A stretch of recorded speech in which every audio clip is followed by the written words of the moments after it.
CBC News World this afternoon. It begins at 1:30 Eastern Time. There's some environmental news for you this morning. Sir Richard Branson is in Toronto today. Just a few moments ago, he announced a special global warming initiative with Ontario's Environment Minister. Sir Richard Branson joins me now live. Good morning, Sir Richard.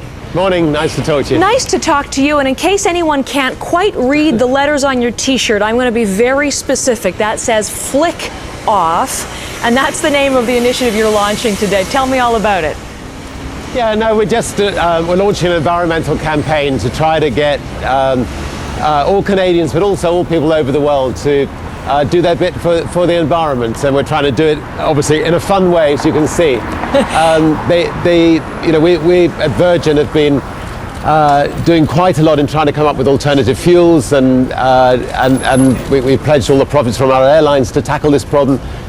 But in Canada and around the rest of the world, I think if all of us can, just turn off our light bulbs or change our light bulbs, or turn down our air conditioning units, or drive small cars and so on, then we can make an enormous difference.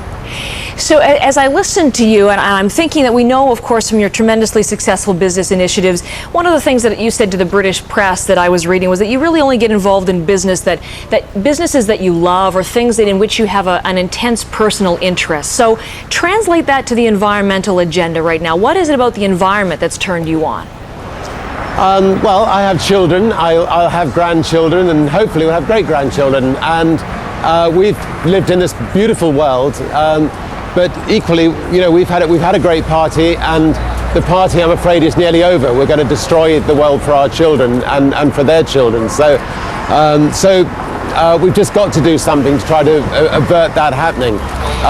It was very disturbing to hear that Canada's not supporting Kyoto. I mean, it sends out a ghastly message to the Chinese, to India, to America, to Australia. And so, if the government are not going to take a lead, then the people of Canada have got to take a lead and make sure that they do their bit to counter this problem. Interesting, because we do talk so much about government responsibility and a government's environmental agenda. What about business, though, Sir Richard? What's the corporate responsibility in all of this? Well, I think all corporations have got to play their bit. As I say, one of our businesses is a dirty business. It's the airline business. It emits 2% of the carbon. And so, we're putting 100% of the profits from that business into researching alternative fuels. Next year, we've just announced that we'll fly the first Boeing 747 on green fuels with no carbon emissions at all. And that's, I think, the kind of lead that business must take. I know you have to leave, Sir Richard, and because you have to leave, I know where you're going. So just before I let you go, can you tell people where you're heading to next? It has an environmental theme. I'm heading to the Arctic with my 21-year-old son.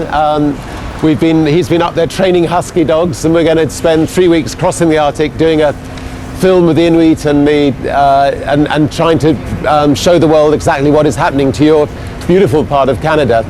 I mean, sadly, I think one day the Arctic may well not exist. So it's going to be good to be able to experience it, but hopefully good to get a message out. We'll look forward to that project when we see that, and thanks very much, sir, for your time today. Thanks a lot. Sir Richard Branson in downtown Toronto. Let's turn to other news on this day. The Conservative government very much thinking environmental issues, and it was under fire yesterday over a leaked document, a document that contained the details of its new environmental plan that was supposed to be released later on this week. The CBC's Rosemary Barton is in Ottawa this